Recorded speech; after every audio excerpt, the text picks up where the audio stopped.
इस वक्त मैं गंगोत्री धाम में मौजूद हूँ और मुख्य परिसर से लगभग 2 किलोमीटर की दूरी पर हूँ, जहाँ पर माँ गंगा के दिव्य दर्शन हो। साथ ही साथ एक संदेश वाहक कबूतर के जोड़े भी मुझे यहाँ पर नज़र आ रहे हैं।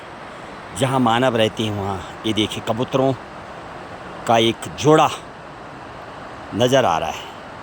प्रातः काल का समय लगभग 5:40 का टाइमिंग, और इस जगह पर सूर्य भगवान की जो किरणें हैं मानो एकदम प्रातःकाल आ जाती हैं। आप देखेंगे गौमुख धाम, जहाँ से माँ गंगा का प्रकट्य होता है।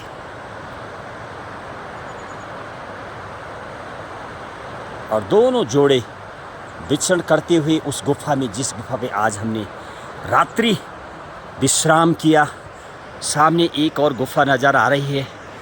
पत्थरों के नीचे बनी होती है गुफा, वो देखिए। और एक और गुफा सामने की तरफ नज़र आ रही है, वो देखिए आप। खूबसूरत दृश्य। आप जहाँ भी कैमरा दौड़ाएंगे ऊंची ऊंची चट्टान और बर्फीली सफ़ेद से ओढ़ी चादर, वो बर्फ़ की शिलाएँ अभी भी नज़र आ रही हैं। बिल्कुल मुश्किल से मेरे इर्द गिर्द में भी बर्फ़ है अभी। और ये है वो माँ गंगा का वो पर्वत भागीरथी का 1 2 3 गौमुख, जहाँ पर से दाईं तरफ से आकाश गंगा बहती है और उस जगह पर है तपोवन। ये भागीरथी का 1 2 3 पर्वत हैं और यहीं से बर्फ़ पिघलती है। ये ग्लेशियर पिघलने के बाद इसी की तलहटी पर गौमुख है, जहाँ से माँ गंगा का प्रकट्य होता है। अनेक यूँ तो पर्वत वहाँ पर है, नंदनवन, रक्तवन, सुमेरु पर्वत, मेरु पर्वत, अनेक पर्वत हैं जहाँ से माँ गंगा का प्रकट्य होता है। ग्लेशियर पिघल के पहुँचते एक जगह पर गौमुख जिसको कहा जाता है। और अभी मैं हालांकि जहाँ का उद्गम गंगोत्री धाम है वहीं के परिसर के नज़दीक हूँ और दिखाएंगे आपको माँ गंगा की। यदि मैं बात करूँ, बहुत सूक्ष्म रूप अभी माँ गंगा का है।